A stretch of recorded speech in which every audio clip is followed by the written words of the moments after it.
It's college game day, everybody. I'm your host, Hussam and Patel. Welcome to the PhinManiacs. I'm here today. I have two very special guests with Mitchell Wolf and Michael Farber. Mitchell, how you doing today, my guy?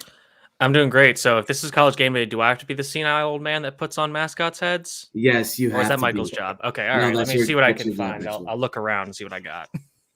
Just don't wear any UMass or UConn jerseys or hats today. We Yeah. don't want none of that right now. Yeah. We don't want none of that right now. Michael, how you doing today? I'm doing great. Glad to finally be on and talk some Texas football and talk a few other things as well. So looking forward to it. Of course, of course. But before we talk about today's game, we have to recap last week's games, guys. I mean, it's looking like the Clemson Tigers will be left out of the college football playoffs. And Mitchell, the Golden Eagles almost beat them. They almost beat them. What were you feeling about that game? Yeah, I mean, going into the season, you kind of peg that game as a loss. So, when you could look back at the schedule, like, okay, it was a loss, whatever. But obviously, watching it was pretty frustrating, given that they did make it so close, and that Clemson looked pretty ineffectual on both sides of the ball. To be honest, most of the mistakes were self-inflicted, so you hate to see that. But I think BC has a bye this week, so I'm hoping that they can kind of change their offense a little bit to fit their backup quarterback skill set a little easier. I think that'll help them, finish the season on a pretty good tear of wins. I think they've got a good chance to have one of their best records in a long time.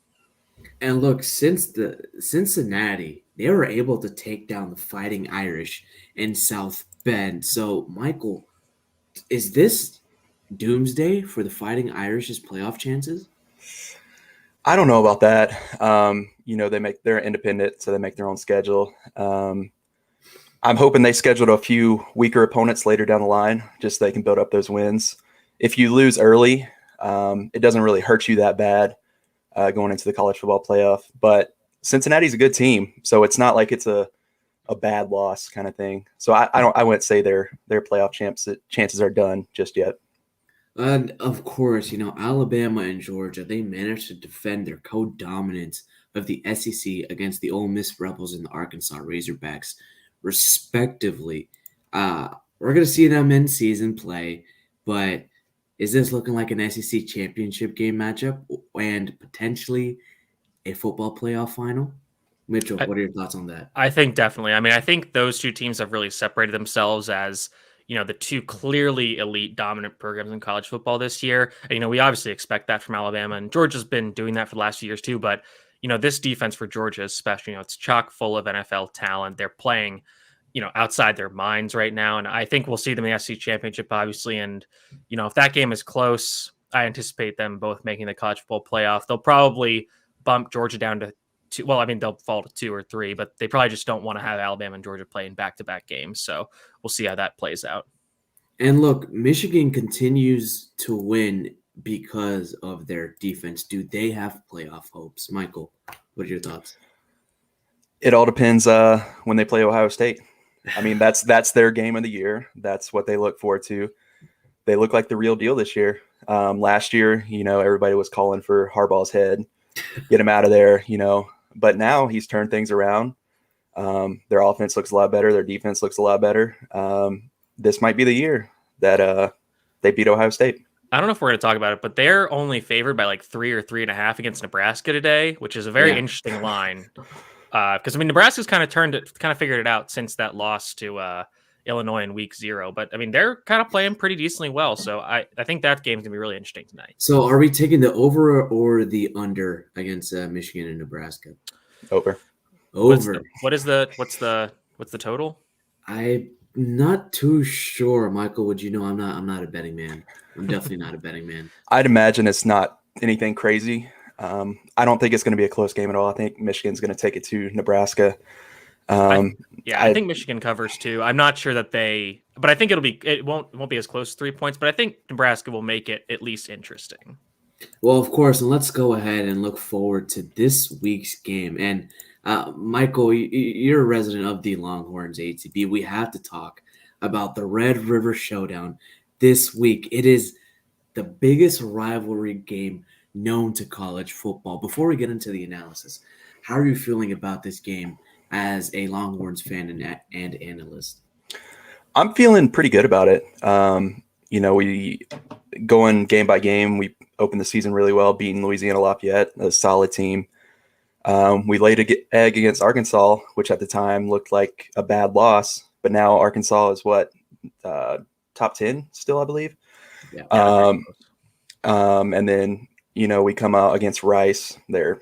It's Rice. We beat Tech, score 70 on Tech. Then we come out and beat TCU. So I'm feeling really well going into the game.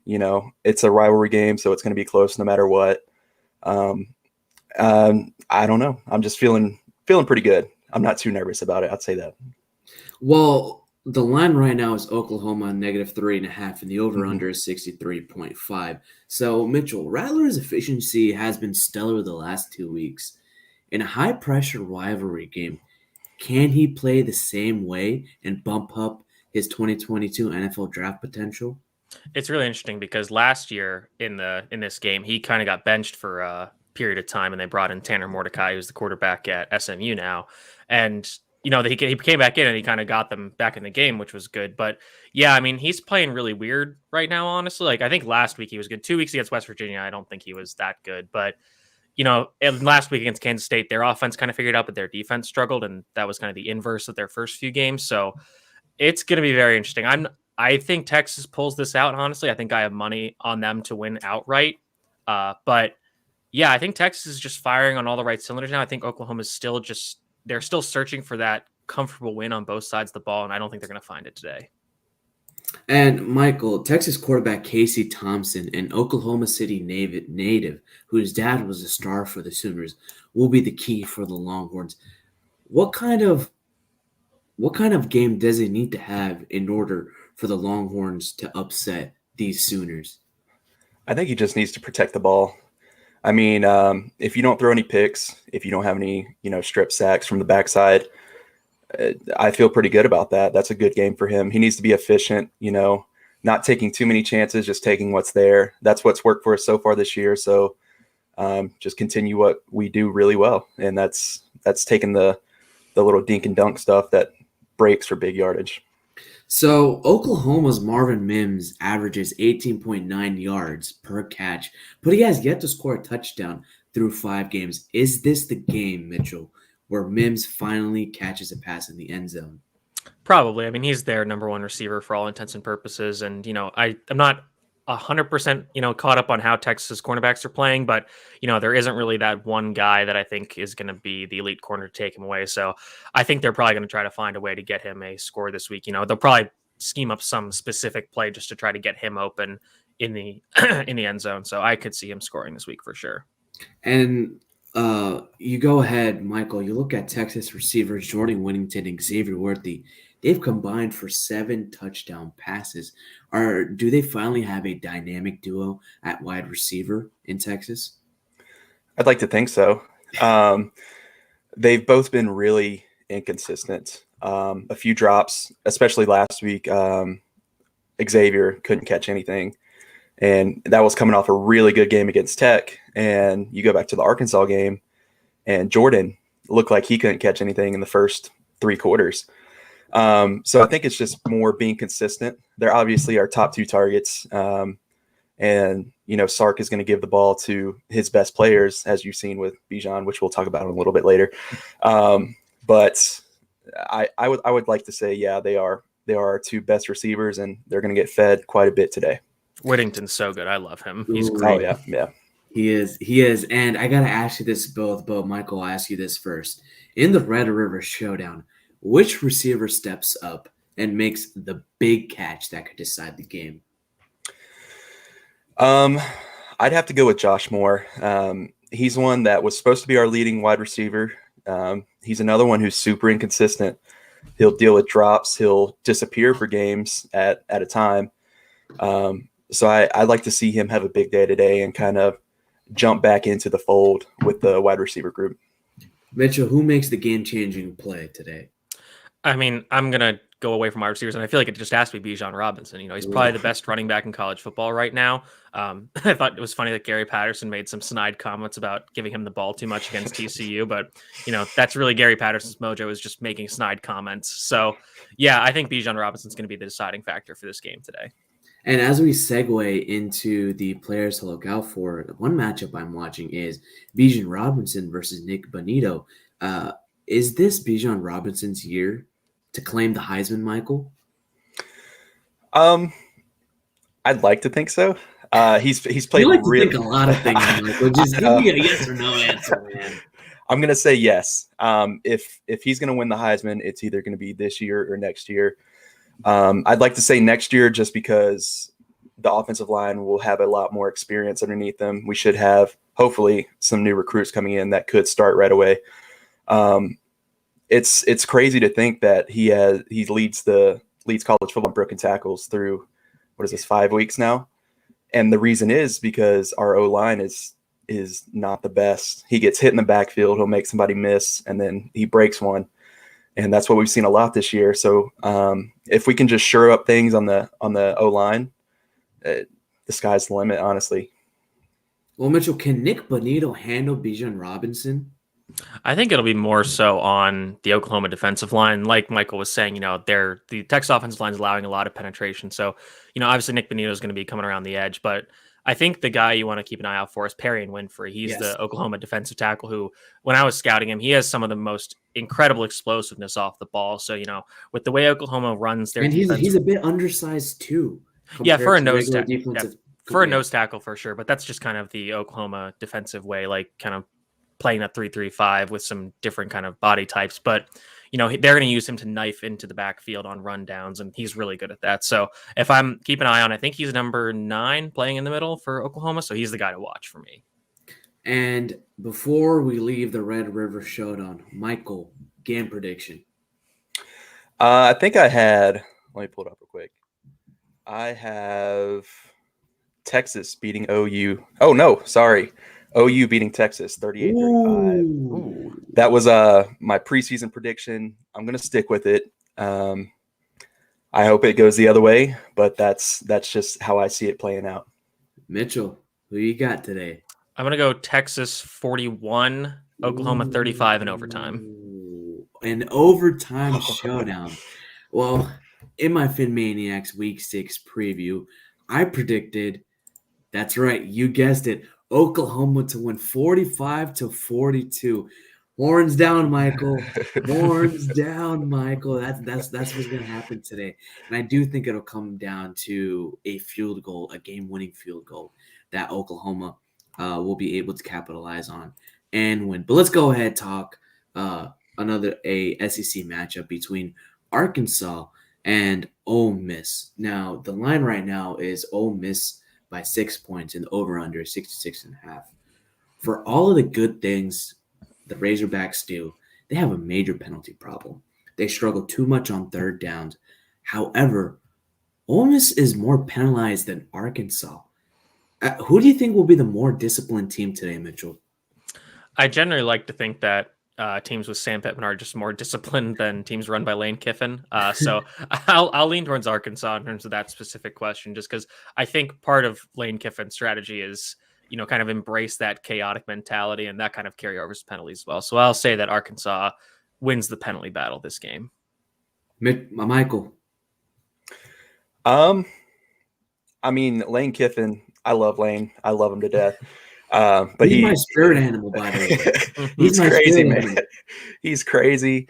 He's not, the Nick Saban type that's serious all the time. He likes to joke around. Last week he threw the headset, said, "Grab your popcorn," and then they get blown out.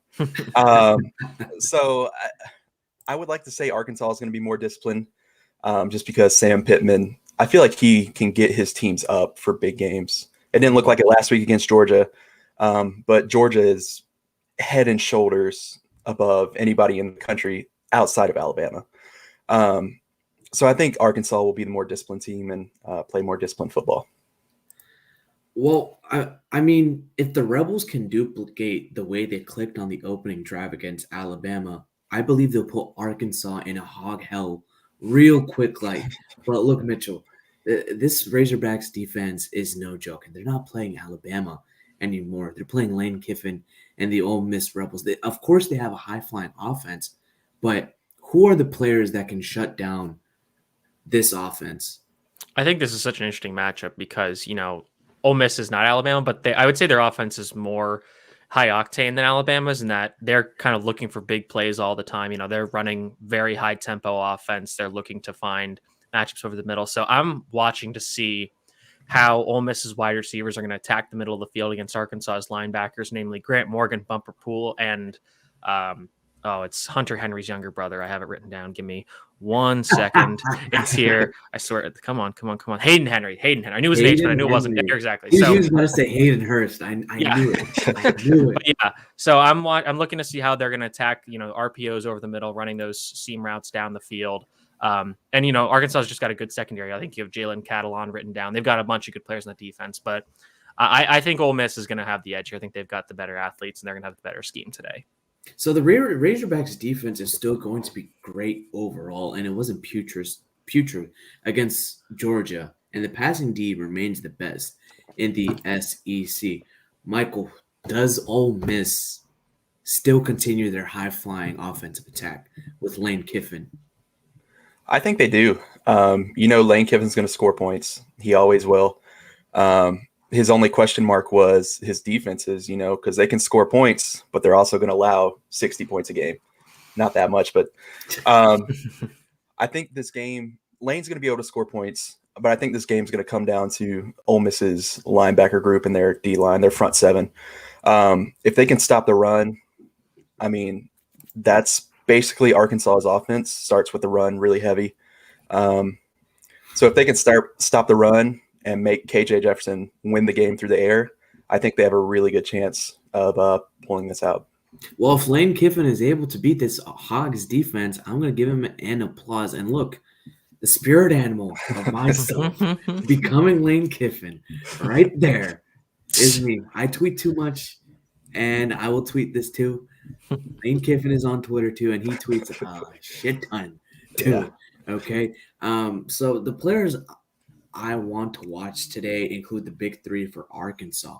But I'm really looking at Jalen Catalon. Will he be able to bait Matt Corral today, Mitchell? Probably. Matt Corral is another risk-taking player. He's actually been pretty good so far this year in terms of limiting his mistakes and turnovers. Last year he had those 2 games where he threw, I think, like 6 interceptions in each game, which was nuts. But, he's doing a much better job of taking care of the football this year. He actually hasn't thrown an interception at all. He hasn't, according to PFF, hasn't made a turnover-worthy play, which is pretty surprising.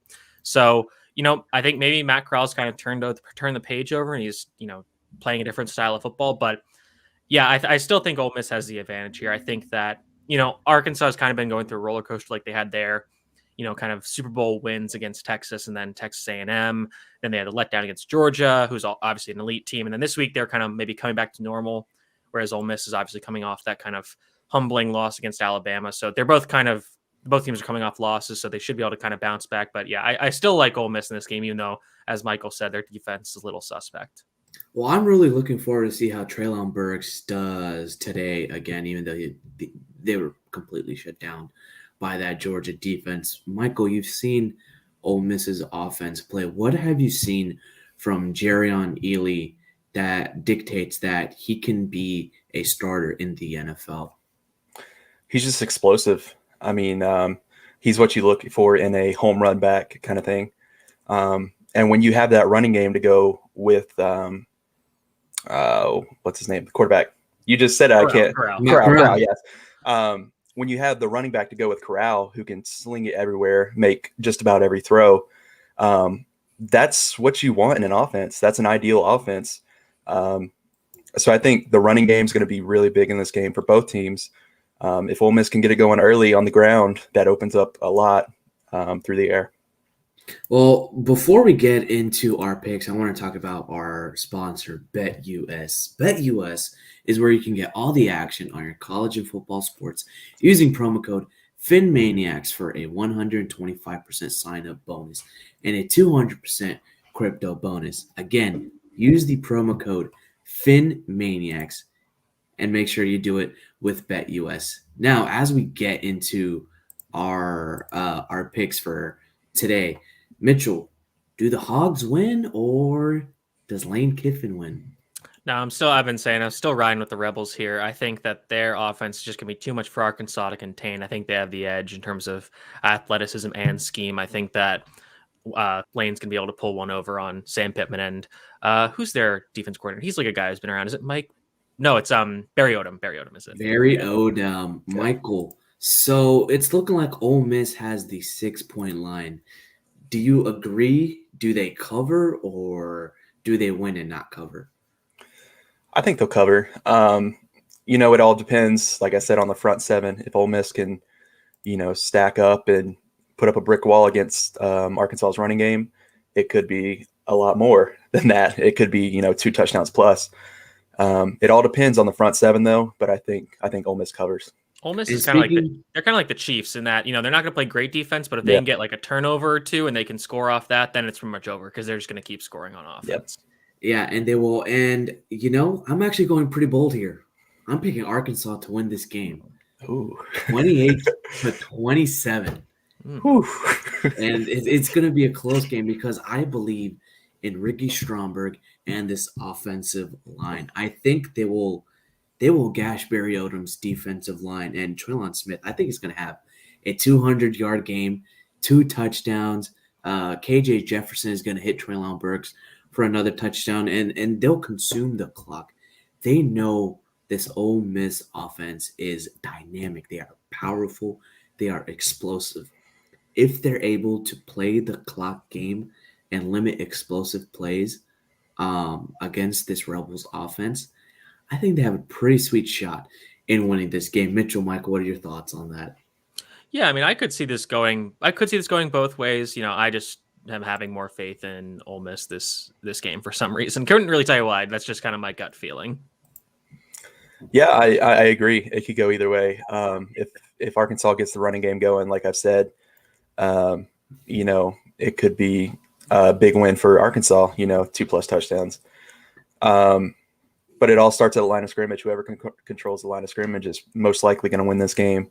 And I just think that Ole Miss is going to have that game plan set up to stop Arkansas's run game this week. Now let's go ahead and talk about the biggest matchup, which isn't on prime time. And I was so confused that this isn't a prime time scheduled game.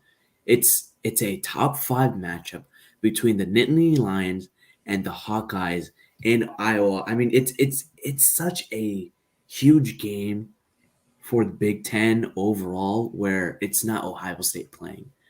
It's Penn State and Iowa. And when was the last time you've seen these two teams play against each other in a top 5 matchup in your lifetime? Be honest, guys. Never. I don't think it's ever happened. I remember there being a big game between them a few years ago where I think Penn State won in like the last few seconds, but definitely both teams weren't in the top 5. No way. No. Exactly. And I'm just so baffled why this isn't in prime time. And Mitchell, are you going to be the senile old man Lee Corso today and putting on a Nittany Lions? Are you going to wear that head today? I absolutely hate Penn State for what it's worth. I grew up in Central Pennsylvania, and I hate Penn State almost more than I like any other football team. So absolutely not. I really like Iowa. I think their defense is obviously incredible. They're averaging 3 turnovers a game, which that's not the most sticky statistic, but I mean their defense is playing incredibly. They've got some great corners. I mean Riley Moss is having an incredible season. I think he's probably going to catch Johann Dodson today. Who's a great wide receiver. So that's going to be a really fun match to watch. But yeah, if this game was at night in Kinnick, I would take Iowa. Like I would bet the house on Iowa, but I'm still comfortable picking Iowa in this game. Oh, right now Iowa's line is 2.5 and the over-under is 41.5. Now look, both teams are averaging less than 4 yards per carry, and both run defenses are nasty. I mean, they are nasty. That said, neither Penn State nor Iowa can abandon the run. So, Michael, who will rush for more yards? Will it be the Hawkeyes or the Nittany Lions? I'm going to go with Penn State. This is kind of that classic Big Ten game of not a lot of passing, more lining up, power, running the ball, really good defense. Unlike what, Ohio State's doing now, which they're throwing the ball all over the place. But yeah, I think Penn State runs for more, and I think there's going to be a lot of running going on in this game. Of course, and look, the Hawkeyes win by first forcing turnovers, and if Penn State continuously rushes continuously rushes 3, 4, 5, 6, 7 times in a drive, it's going to be hard for the Iowa defense to actually, get the ball for that offense. Like, I do believe this will be a low-scoring game where one team will create that turnover that changes the entire tone of the matchup. And Penn State wins by taking care of the ball. So it's literally going to be a tug-of-war matchup between an offensive line and a defensive line for both teams. So, Mitchell, who are you liking for trench play in today's game? I mean, yeah, I'm going to lean Iowa just because that's their whole thing is trench play. They've got Tyler Linderbaum, who's arguably probably the best center in this. I need him in Miami. In Miami. Yeah, absolutely. He's an absolutely incredible player at the center position. He's only 290 pounds, but he's moving people off the ball, frequently, like basically having reverse double teams that he's taking out 2 players by himself. There's that incredible clip of him pinning Tristan Wirfs in wrestling in high school. So, I think Tyler Linderbaum is going to be a really key player to watch against Penn State's front 5 or front 7 or whatever it is. And I think you're going to see him line up against PJ Mustafa, who's another defensive tackle you should be watching out for. But what about Rasheed Walker and Caden Wallace? What about them? What do they need to prove against a great front 7 for the Hawkeyes? I think it's interesting because, Rasheed Walker had a lot of hype as draft prospect going into this season, and I don't think he's really delivered on it just yet, but I mean, he's got ideal size for an offensive tackle at the NFL level. He'll be going up against Zach Van Valkenburg, who's Iowa's kind of big defensive end this year. But I mean, Iowa's not necessarily winning with that edge play. I think they're kind of more relying on their interior, and they've got a good linebacker core again. Those A-gap blitz, basically. Exactly, yeah. So, I mean, I think that they just need to, be more consistent this week, not commit any penalties. That could really set Penn State back and, force them to try to throw the ball downfield, which usually will lead to turnovers for Iowa. So, Michael, we know the money downs are the most important downs in all of football, whether you play in high school, whether you play in college, or even the NFL. Penn State has converted only 35.9% of the third down attempts, and Iowa has converted 36.2% of their third down attempts. Again, this is going to be a Big Ten defensive game. Yeah. If you're in these third and short situations and you're trying to run the ball, who wins? Who wins? Third and short, I'd have to go with Iowa. You always see an offensive lineman coming out of Iowa, and it's still happening. I don't know what they do at the University of Iowa. They feed them Panay Sewell's special juice. That's what they do. Apparently, because all they do is produce offensive linemen. That's the problem with having a run heavy team, though. If you run on first and second down and you're in third and medium to third and long, and your strength isn't throwing the ball, your third down percentage is going to be quite a bit lower, which is what's happening with Iowa and Penn State. But if they can get the ball third and short, that 3rd and 3 to, I think Iowa wins up front and will convert a higher percentage of third downs. So Riley Moss versus Johann Dodson. Who wins, Mitchell? Who wins? I think Johann will get him probably once, but I think for the most part in this game, I think Riley Moss is going to keep him locked up. Dodson wins with his speed and explosiveness. And I think that they're probably going to give Moss some help over the top so he can kind of be more aggressive with Dodson at the line of scrimmage. But I think that they're going to keep the Penn State offense bottled up for the most part. I think returning to your third and short thing, I think Iowa also has the advantage there because they're going to go understand that they have a quarterback who's like 6'5", 240, whereas Penn State's going to stay in shotgun with their smaller quarterback and try to, run funky stuff. So I think, like you said, like on those important, third and they're short going to run those inside zones, maybe try a little bit of sweep play, things like that. Yeah, I think Iowa's going to be more successful there because they can just rely, okay, we need a yard, quarterback sneak, just have our big boy go out and get it. Of course, and I have Iowa winning 13-10 in a grueling defensive battle. It's going to be a low-scoring game, and I predict that. But Michael, what's the game prediction? I'll take Penn State 17-14. I think it's going to be really low scoring. I think I'll even go this far. I'll say Penn State's going to be up 17, 7-ish in the fourth quarter, and I was going to try to climb back and cut it close to end the game.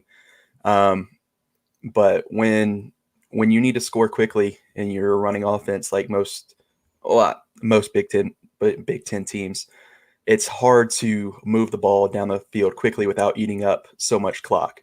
And I think that's where Iowa gets stuck, and Penn State pulls it out in the end. So whose college football playoff chances go down the drain today, Mitchell? Will it be Penn State's or Iowa's? It's absolutely Penn State, and I think I think that this game's going to end up being about. I think I'm going with 20-10 Iowa, and I think that it's going to be like Michael said, it's going to be close in the fourth quarter. But I think that Sean Clifford's going to throw a back-breaking pick six to pretty much end the game, and that'll be it. So let's go ahead. We'll talk sparingly between the Georgia Bulldogs and the Auburn War Eagles. Apparently, it doesn't matter who's playing quarterback for the Bulldogs. JT Daniels, Stetson Bennett, Carson Beck. Heck, your grandpa could probably play for the Georgia Bulldogs and be undefeated. That's how good this team is.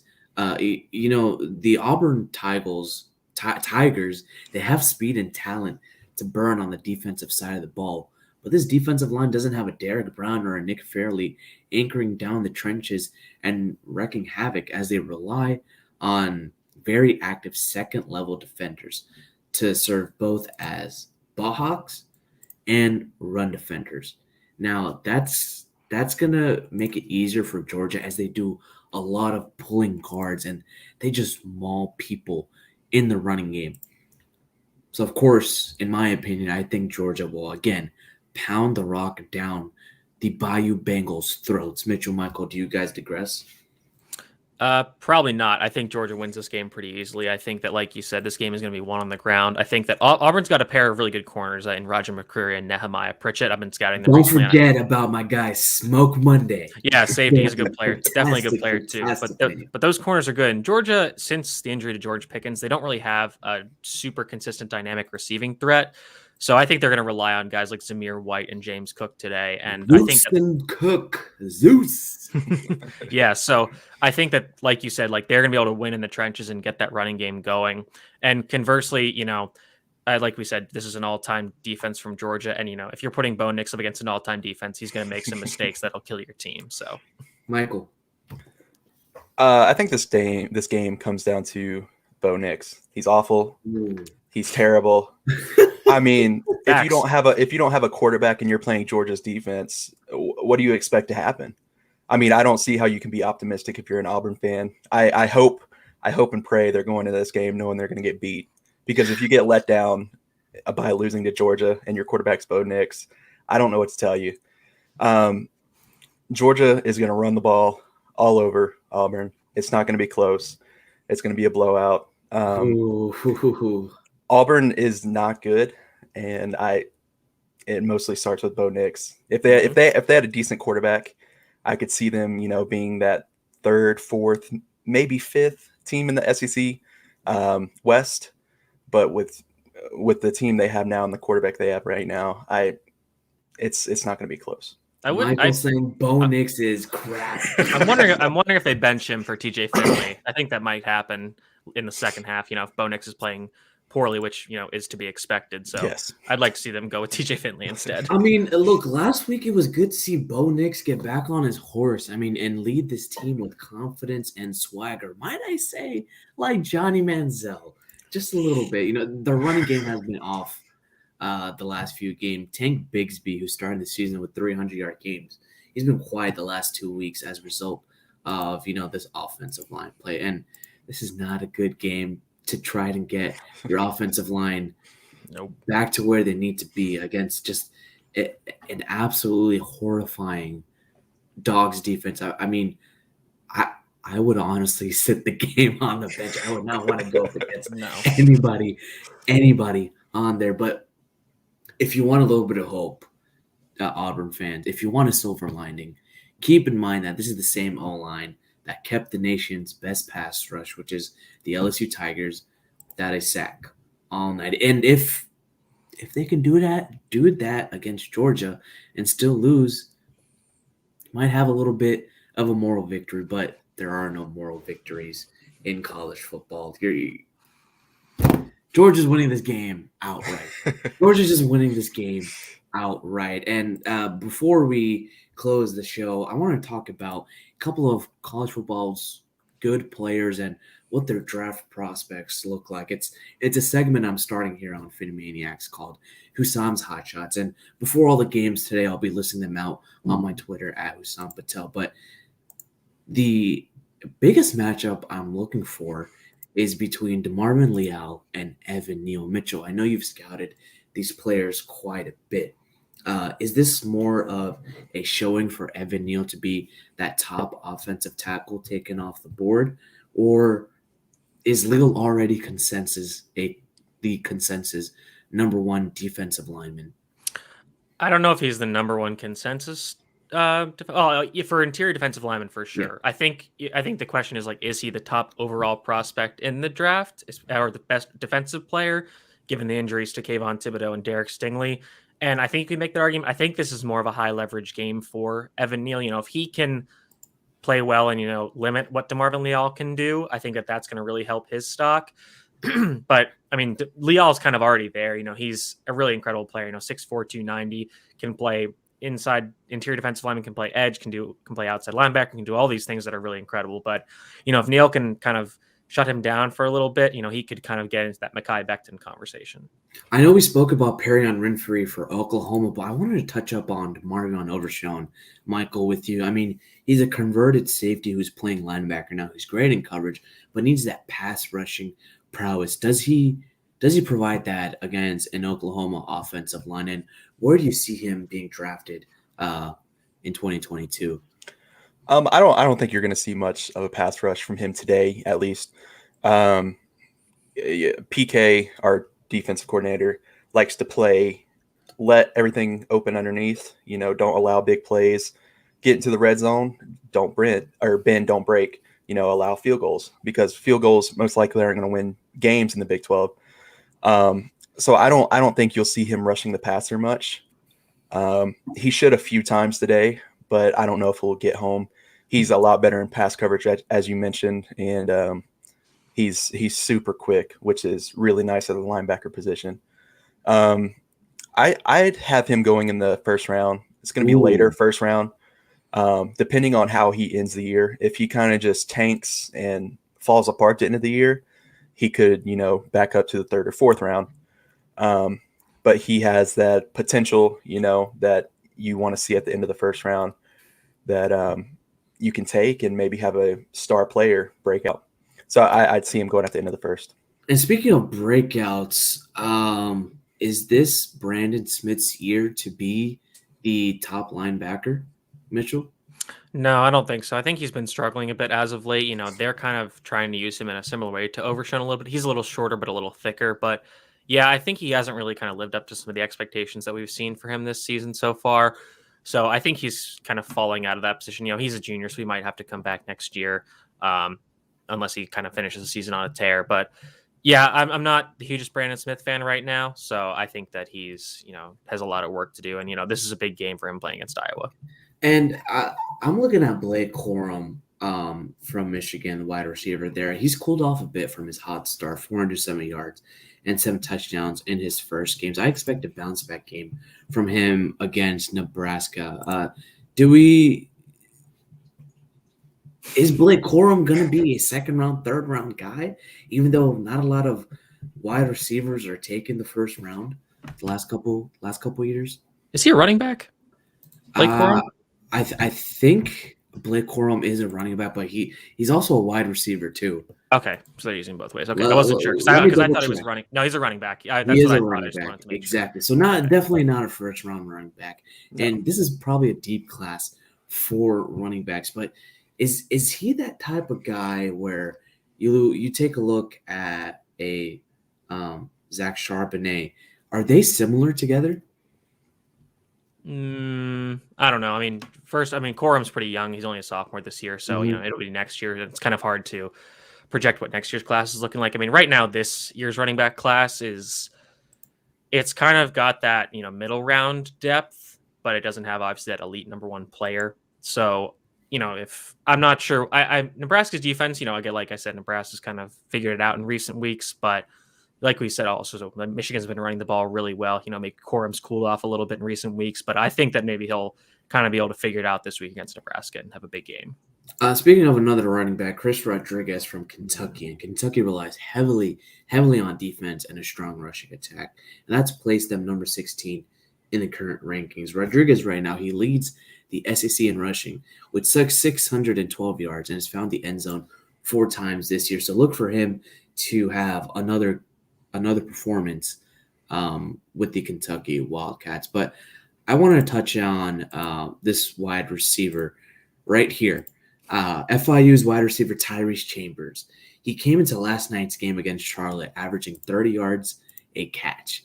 He finished last night's game with 3 receptions, 201 yards, and 2 touchdowns with absolutely electrifying speed. And he's made such a big effect for the Panthers this season and my alma mater. So I wanted to give a little bit of a shout out to Tyrese Chambers right here. I know Cat for left someone say Michigan, Jim Harbaugh. And I wanted to ask you guys this question. Has Jim Harbaugh finally found a quarterback? It looks that way, I think, and like you said earlier, this was kind of the season where everybody kind of said Harbaugh's dead. And obviously, I think it will still come down to, can he beat Ohio State when Ohio State's, this is a quote down year for them. They're starting to kind of put things together. And I'm sure that both teams went to that game with really good records and probably playing for the Big Ten East champion or berth in the Big Ten championship. But yeah, I think he's found his guy for right now. We'll see how that plays out again when they start playing, their better opponents in the coming weeks. But things are looking up for Michigan, and that's good for them. I think Michigan's one of those programs where college football is better when they're a good team. Michael? Yeah, I'd say so. Harbaugh, like I said earlier, everybody was calling for him to be fired last year, and now he's making his way back. And that starts at the quarterback position. If you don't have a good quarterback, how far are you going to get in college football? I think it'll be interesting when they play Ohio State. The quarterbacks are going to come into play there. Who's starting for Ohio State now? Did they bench CJ Stroud officially? I think Stroud is still in. He is. They just benched him for Akron because he was like a little hurt. So we don't need you against Akron because they're one of the worst teams in college football. So you can sit this one out, and he's back starting for them. So, and they play Maryland today, so they're gonna win that pretty easily. It'll come down to CJ Stroud and Michigan's quarterback. If Stroud can make plays and play well, I know he struggled a little bit early on, but it'll be an interesting game with Michigan and Ohio State later this year. Of course. Well, Mitchell, Michael, thank you so much for hopping on to today's PhinManiacs Scouting Combine with me. I appreciate you guys. Mitchell, before I let you go, where can everybody find you? You can find me at Mitchell T. Wolfe, WOLFE on Twitter. I'm mostly covering Boston college football for BC Bulletin, which is a great, it's the Sports Illustrated affiliate, and it's a great website where you can find all the information you want on BC football. And obviously, I also work for Around the Block, hosting the Around the Block Steelers podcast, Around the Berg, and I also write and work for Expand the Box Score, which is a statistics and scouting website, which is another great resource you should check out for gambling and daily fantasy and all that kind of good stuff. Mitchell sounds like me working for 3-4 different websites as well. So, Michael, where can we find you at? You can find me at Twitter at @MichaelFarber_. I write for ATB as well at Longhorns_ATB. Give us a follow. Keep up. It's going to be a fun year. If we win today, you might see some interesting tweets coming out. But it's fun to keep track of football. And thanks for having us on. And thanks for letting me talk a little bit of Texas football. Yes, of thank course, you, Michael. Of course, Mitchell. And thank you guys for talking. And thank you, everybody, for tuning in here. As always, make sure to follow PhinManiacs on Twitter. My Twitter is there at Hussam Patel. And let's hope the Miami Dolphins are able to win against the defending Super Bowl champions, Tampa Bay Buccaneers. I know it's been looking bleak, but we've got to have a little bit of hope. Just a little bit of hope. There's always hope there with these Miami Dolphins. And as always, guys, enjoy your football Saturday. So fins up, everybody. Thank you guys for watching.